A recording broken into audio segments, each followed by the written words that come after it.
আসসালামু আলাইকুম, সবাইকে স্বাগত জানাচ্ছি গ্লোবাল ভিউজে। আপনাদের সঙ্গে আছি আমি সুরভি দিবা। আজ জানাবো আন্তর্জাতিক গণমাধ্যমে আলোচিত সংবাদ ও বিশ্লেষণ।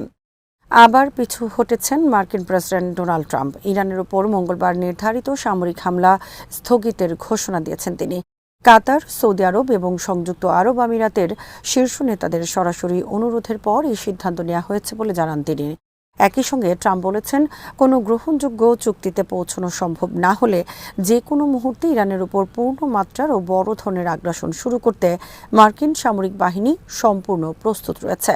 সোমবার এক বিবৃতিতে ট্রাম্প বলেন, কাতারের আমির Tamim bin Hamad Al Thani, Saudi আরবের crown prince Mohammed bin Salman Al Saud এবং সংযুক্ত আরব আমিরাতের president Mohammed bin Zayed Al Nahyan আমাকে ইরানের উপর মঙ্গলবার নির্ধারিত সামরিক হামলা স্থগিত করার অনুরোধ জানিয়েছেন। প্রেসিডেন্ট দাবি করেন, বর্তমানে গুরুত্বপূর্ণ আলোচনা চলছে এবং উপসাগরীয় অঞ্চলের নেতাদের মতে এমন একটি চুক্তি সম্পন্ন হতে যাচ্ছে যা যুক্তরাষ্ট্রসহ মধ্যপ্রাচ্য এবং এর বাইরের সব দেশের কাছে অত্যন্ত গ্রহণযোগ্য হবে। ট্রাম্প আরও বলেন, সবচেয়ে গুরুত্বপূর্ণ বিষয় হলো এই চুক্তির ফলে ইরান কোনোভাবেই পরমাণু অস্ত্র তৈরি করতে পারবে না। হামলা স্থগিত করা হলেও সামরিক পদক্ষেপের হুমকি যে পুরোপুরি তুলে নেওয়া হয়নি তা জানিয়ে ট্রাম্প বলেন, আরব নেতাদের প্রতি সম্মান প্রদর্শন করে আমি secretary of war Pete Hegseth, joint chief of স্টাফের চেয়ারম্যান জেনারেল ড্যানিয়েল কেইন এবং মার্কিন সামরিক বাহিনীকে নির্দেশ দিয়েছি যেন মঙ্গলবার ইরানের উপর নির্ধারিত হামলাটি চালানো না হয়। ইরানের সর্বোচ্চ নেতা আয়াতুল্লাহ সৈয়দ মুজতবা খামেনির সিনিয়র উপদেষ্টা মোহসেন রেজাই বলেছেন, ইরানের শক্তিশালী সশস্ত্র বাহিনীর লোহার মুষ্টি এবং দৃঢ় প্রতিজ্ঞ ইরানি জাতি যুক্তরাষ্ট্রকে পিছু হটতে এবং আত্মসমর্পণ করতে বাধ্য করবে।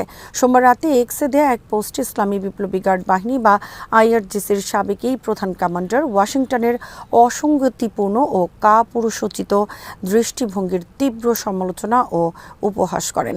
মোহসেন রেজাই লেখেন, মার্কিন প্রেসিডেন্ট সামরিক হামলার সময়সীমা নির্ধারণ করেন এবং পরে নিজেই তা বাতিল করেন। এসবই ইরানি জাতি ও কর্মকর্তাদের আত্মসমর্পণ করতে বাধ্য করার এক ব্যর্থ ও বৃথা চেষ্টা। তিনি আরও লেখেন, আমাদের শক্তিশালী সশস্ত্র বাহিনী এবং মহান ইরানি জাতির লোহার মুষ্টি তাদের পিছু হটতেও আত্মসমর্পণ করতে বাধ্য করবে। ট্রাম্প ইরানের উপর মঙ্গলবারের নির্ধারিত একটি বড় ধরনের সামরিক হামলা স্থগিত করার ঘোষণা দেওয়ার পরই রেজাইয়ের এই মন্তব্য সামনে এলো। ট্রাম্পের দাবি, ইরানের কোনো পরমাণু অস্ত্র থাকবে না, বিষয়টি সম্ভাব্য চুক্তিতে অবশ্যই অন্তর্ভুক্ত থাকতে হবে। 2 দশকেরও বেশি সময় ধরে ইরানের ইসলামী বিপ্লবের সর্বোচ্চ নেতার ফতোয়া অনুযায়ী ইরান স্পষ্টভাবে এবং আনুষ্ঠানিকভাবে জানিয়ে আসছে, তারা পরমাণু অস্ত্র তৈরি বা সংরক্ষণ কোনোটি করে না। তারপরও ওয়াশিংটন চাপ ও হুমকির নীতি বজায় রেখেছে, যা ইরানের কৌশলগত প্রতিরোধ ক্ষমতার কাছে বারবার পিছু হটতে বাধ্য হচ্ছে। বিশ্লেষকদের মতে, গত কয়েক সপ্তাহের আক্রমণাত্মক বক্তব্য ও হুমকির পর ট্রাম্প প্রশাসন যে পিছু হটেছে তা কোনো সদিচ্ছার কারণে নয়, বরং ইরানের বিপ্লবী প্রতিরক্ষা শক্তি এবং জনগণের স্পাত কঠিন ঐক্যের কারণেই সম্ভব হয়েছে। জেনারেল রেজাই বলেন, যুক্তরাষ্ট্রের এমন হুমকির রাজনীতির যুগ শেষ হয়ে গেছে। যুক্তরাষ্ট্রের সঙ্গে সম্ভাব্য যে কোনো চুক্তির ক্ষেত্রে সব ফ্রন্টে যুদ্ধ বন্ধ, নৌ অবরোধ প্রত্যাহার এবং ইরানের উপর আরোপিত সব নিষেধাজ্ঞা প্রত্যাহারের শর্ত দিয়েছে তেহরান। ইরানের উপপররাষ্ট্রমন্ত্রী কাজেম গরিবাবাদির বরাত দিয়ে এই তথ্য জানানো হয়েছে। সোমবার ইরানের সংসদীয় জাতীয় নিরাপত্তা ও পররাষ্ট্রনীতি কমিশন এর সদস্যদের ব্রিফিংকালে উপপররাষ্ট্রমন্ত্রী যুক্তরাষ্ট্রের সঙ্গে যুদ্ধ অবসানের লক্ষ্যে ইরানের এই শর্তগুলো তুলে ধরেন।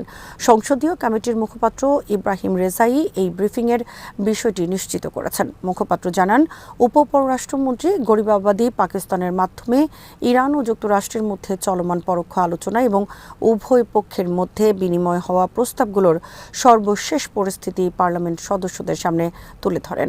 মুখপাত্র বলেন, গরিবাবাদী জোর দিয়ে বলেছেন, সম্ভাব্য যে কোনো চুক্তিতে এটি অবশ্যই উল্লেখ থাকতে হবে যে লেবানন সহ সব ফ্রন্টে যুদ্ধ পুরোপুরি বন্ধ করতে হবে। ইরানের আশপাশের অঞ্চল থেকে মার্কিন বাহিনীকে প্রত্যাহার করতে হবে, নৌ অবরোধ তুলে নিতে হবে, সব নিষেধাজ্ঞা বাতিল করতে হবে এবং ইরানের অবরুদ্ধ সম্পদ অবমুক্ত করতে হবে। তিনি জানান, ইরান এরই মধ্যে মার্কিন পক্ষের কাছে তাদের সর্বশেষ প্রস্তাব পাঠিয়েছে, তবে ওয়াশিংটনের কাছ থেকে এখনও কোনো আনুষ্ঠানিক জবাব পাওয়া যায়নি। ইরানের উপপররাষ্ট্রমন্ত্রী স্পষ্ট করে বলেছেন, মূলত যুক্তরাষ্ট্রই যুদ্ধবিরতি এবং আলোচনার জন্য অনুরোধ করেছে।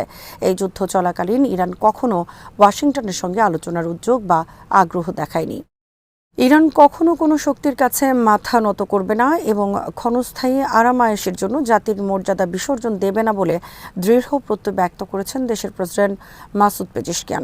প্রেসিডেন্ট উল্লেখ করেন, শত্রুরা ৩ দিনের মধ্যে ইরানকে হাঁটু গেড়ে বসাতে ব্যর্থ হয়ে এখন ইরানি জনগণ এবং সরকারি কর্মকর্তাদের মধ্যে বিভেদ সৃষ্টির অপচেষ্টা চালাচ্ছে। সোমবার এক বিবৃতিতে তিনি বলেন, আমরা মাথা নত করব না। আমি নিজে কখনো কোনো শক্তির সামনে মাথা নত করব না। আমরা আমাদের আরাম আয়েশ বা পার্থিব আকাঙ্ক্ষার জন্য দেশের মর্যাদাকে কোরবানি দেব না। তবে আমাদের অবশ্যই বিচক্ষণতা ও প্রজ্ঞার সঙ্গে দেশ পরিচালনা করতে হবে।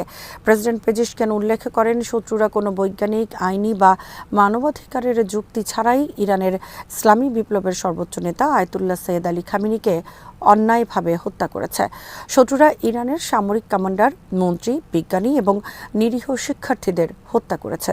অথচ যারা মানবাধিকার এবং আন্তর্জাতিক আইনের কথা বলে তারা এসব অপরাধ দেখেও কেবল নীরব দর্শক হয়ে দাঁড়িয়েছিল।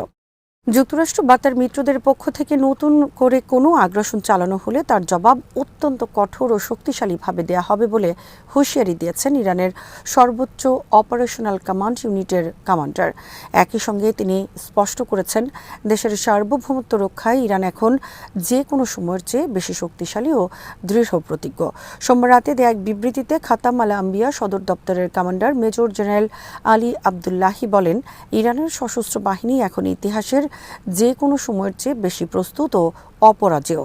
দেশের বীর জনগণকে রক্ষা করতে তাদের আঙ্গুল এখন শক্তভাবে ট্রিগারে রয়েছে। মেজর জেনারেল আবদুল্লাহি বলেন, আমরা আমেরিকা এবং তার মিত্রদের উদ্দেশ্যে বলতে চাই, আপনারা আর কোনো কৌশলগত ভুল বা ভুল হিসেব করবেন না। আমাদের মাতৃভূমি এবং গর্বিত জাতির বিরুদ্ধে শত্রুদের যে কোনো নতুন আগ্রাসন বা আক্রমণের দ্রুত, চূড়ান্ত, শক্তিশালী এবং ব্যাপক পরিসরে জবাব দেওয়া হবে। তিনি বিশ্ববাসীকে স্মরণ করিয়ে দিয়ে বলেন, মার্কিন জায়নবাদী শত্রুরা বারবার বীর ইরানি জাতি এবং তাদের শক্তিশালী সশস্ত্র বাহিনীর সাহসিকতা পরীক্ষা করেছে এবং প্রতিবারই তাদের কঠোর শিক্ষা দেয়া হয়েছে। কমান্ডার জোর দিয়ে বলেন, ইমানি দৃঢ়তার সঙ্গে আমরা প্রমাণ করেছি, রণক্ষেত্রে শত্রুদের সামনে আমরা আমাদের কর্তৃত্ব ও সক্ষমতা প্রদর্শন করতে জানি। লেবাননের প্রতিরোধ আন্দোলন হিজবুল্লাহর ড্রোন হামলার আতঙ্কে দক্ষিণ লেবাননে তাদের স্থল অভিযান পিছিয়ে দিতে এমনকি অনেক ক্ষেত্রে বাতিল করতে বাধ্য হচ্ছে ইসরায়েলি দখলদার বাহিনী। মঙ্গলবার ইসরায়েলি রাষ্ট্রীয় সম্প্রচার মাধ্যম কানের এক প্রতিবেদনে এই তথ্য জানানো হয়েছে, যা দক্ষিণ লেবাননে হিজবুল্লাহর শক্তিশালী প্রতিরোধ ক্ষমতার কার্যকারিতাকেই স্পষ্ট করে তোলে। ইসরায়েলি সামরিক বাহিনীর সাম্প্রতিক অভ্যন্তরীণ আলোচনা ও মূল্যায়নে দেখা গেছে, হিজবুল্লাহর বিস্ফোরক ড্রোনগুলো দক্ষিণ লেবাননে ইসরায়েলি সেনাবাহিনীর অবাধে সামরিক অভিযান চালানোর ক্ষেত্রে বড় ধরনের প্রতিবন্ধকতা তৈরি করেছে। কানের সংগৃহীত তথ্য অনুযায়ী হিজবুল্লাহর ড্রোনের কারণে দক্ষিণ লেবাননে ইসরায়েলি আগ্রাসনের প্রায় ৭০% কার্যক্রমই মারাত্মকভাবে ব্যাহত হচ্ছে। প্রতিবেদনে বলা হয়, হিজবুল্লাহর এই ড্রোন প্রতিরোধ করার জন্য ইসরায়েলি বাহিনীর পর্যাপ্ত সক্ষমতা বা যুদ্ধাস্ত্রের ঘাটতি রয়েছে এবং এ বিষয়ে সামরিক বাহিনীর ভেতরের তথ্যগুলো একেবারেই ইতিবাচক নয়। ড্রোন হামলা মোকাবেলায় ইসরায়েলি সেনাবাহিনী বর্তমানে মারাত্মকভাবে হিমশিম খাচ্ছে। কান উল্লেখ করেছে, দক্ষিণ লেবাননে ইসরায়েলি বাহিনীকে লক্ষ্য করে চালানো এই বিস্ফোরক ড্রোনের আঘাতে প্রায় প্রতিদিনই ইসরায়েলি সেনারা নিহত কিংবা আহত হচ্ছে। ইসরায়েলি চ্যানেল 12 এর বরাত দিয়ে জানানো হয়েছে, সাবেক ইসরায়েলি প্রধানমন্ত্রী এবং ইয়াচাদ পার্টির প্রধান নাফতালি বেনেট সোমবার ড্রোন হুমকি মোকাবেলায় বর্তমান সরকারের ব্যর্থতার তীব্র সমালোচনা করেছেন। উত্তরাঞ্চল পরিদর্শনে গিয়ে বেনেট প্রশ্ন তোলেন, যুদ্ধ শুরু হওয়ার পর প্রায় 1000 দিন পার হয়ে গেছে আর সরকার এখন হিজবুল্লাহর বিস্ফোরক ড্রোন সামলাতে হিমশিম খাচ্ছে। পরিস্থিতিকে অবিশ্বাস্য ও লজ্জাজনক হিসেবে আখ্যায়িত করে তিনি ক্ষোভ প্রকাশ করে বলেন, এখানে সেনাদের সুরক্ষার জন্য জালের টুকরো বিতরণ করা হচ্ছে, কারণ সরকার হুমকি সমাধানে সম্পূর্ণ ব্যর্থ হয়েছে। আজ এখানেই শেষ করছি। সবাই ভালো থাকুন, সুস্থ থাকুন আর দেখতে থাকুন বিডিভিউজ। চ্যানেলটি ভালো লাগলে সাবস্ক্রাইব করুন। সংযুক্ত থাকুন আমাদের ফেসবুক পেজে। আল্লাহ হাফেজ।